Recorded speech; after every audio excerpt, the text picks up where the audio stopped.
Hey friends, y'all know I'm going to be on here to talk about some things. In every scenario I bring or talk about is an issue that arises, and it's nothing bad against anybody. It's just for teaching purposes and helping you all get better to know how to submit.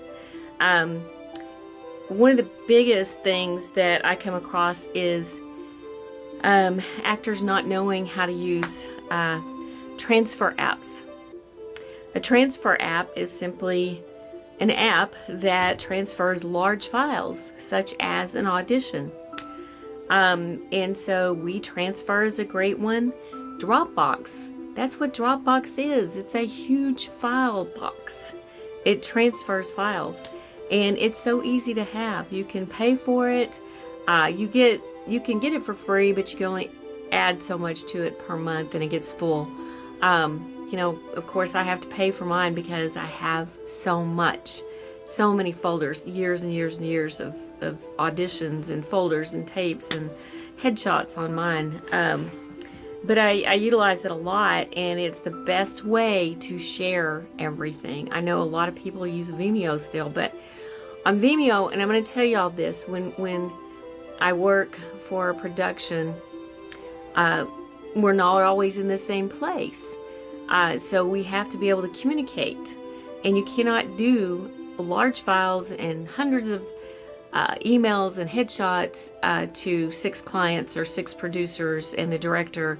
You have a whole team of people, and so you have to have a shareable folder. Dropbox is probably one of the best. I know you can do Google Docs has some, they're a little bit hard to maneuver around in. They can make little thumbnails, and they can place them in order. I actually prefer Dropbox. You can make a grid. You can make it smaller. You can add whatever you want to Dropbox in files, in separate files, and name each one of them. You can upload those files to your production team, and that way everybody can view them that you send a link to. Okay, so everybody gets to view what you send them, all the material. And that includes auditions, because we're not all in the same place. And so some people may not get to them till late at night, and they can drink their coffee and be in their office and view everything from there. Sometimes we are all on a Zoom and can view everything that way. It just depends on everybody's time. And so actors, I'm letting you know this is not because I'm getting on to you. It's because I want you to know how to utilize these tools at your fingertips, so that you can be better at coordinating your auditions and headshots, and learn Dropbox. Get Dropbox and utilize it a lot, as much as you can. It's the best way to send us material. WeTransfer is free. You want to use WeTransfer, just Google it, look it up. It's WeTransfer. You can upload large files to that. Same thing, it will send it to me. And from there, I can actually download WeTransfer and upload it to my Dropbox. So it's good. It's good to use that one as well. Dropbox, WeTransfer. So please utilize these. And I'm saying this to actors that self-submit, mind you. If you have an agent, your agent's going to do all that for you. But even though your agents do these things for you, I think all actors should learn these tools and learn how to work within these apps. So that's very important. And another thing too is shooting your videos, your auditions horizontally, not vertically. It's just cinematically better. It looks more professional. So just remember that. Keep that in mind. Blank backdrop if you can. And when I ask actors, hey, you can do this on your cell phone, the clients are fine with that. Make a cell phone. This is what I mean.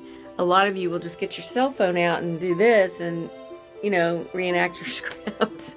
Don't do that. Don't do that. Get a tripod. They're very inexpensive. Get some lights to set in front of you. Get a mic. They have mics that fit into your cell phones now with the muff, the sound reducer. These are great to have, and it will help you tremendously. You can set it up for if you're sitting down or standing, and you still have plenty of room to move around in. So just remember these things. Also, if you have a reader with you, now this is for people that are fairly new. If you have a reader, make sure that reader doesn't read all the actions and the scenes and the interlude into we don't want to hear all that. All we want is someone to read the lines so that you have your cue to do your lines. Just read the lines. You don't have to read all the actions that are taking place. Because it takes too long and you're sitting there as an actor listening to that take place. Interior, kitchen, here it comes, and you're just sitting there. So no. That's how I can tell actors have not had any proper training, because they send us tapes like that. Another one too is I've had actors send me that submit for something I may put out there in a casting notice, and they'll submit me a headshot and nothing else. Nothing in the subject line, no contact information, no cell phone, no email, nothing. Just your headshot. How are we supposed to find you? How are we supposed to get a hold of you? I mean, we can email you, but you got to realize we have hundreds of emails coming to us. So we get that one with nothing on it, we're just going to move on to the next one that has everything that we need, okay? Make sure you always send a headshot, your resume, clips if we ask for it. Make sure in the body of your email, you can go to your settings and make sure your name, your email, and your phone number are always in there in the body of your email. Make sure your phone number is there, your cell phone. It's hard for me to go to 10, 20, 30 people who forget somehow to put all that information in there. It just makes it a lot easier for us to find you and be able to call you if we need anything. So just remember these things. It's so helpful. And we'll talk about some more of this soon. Y'all have a good night. We'll talk soon.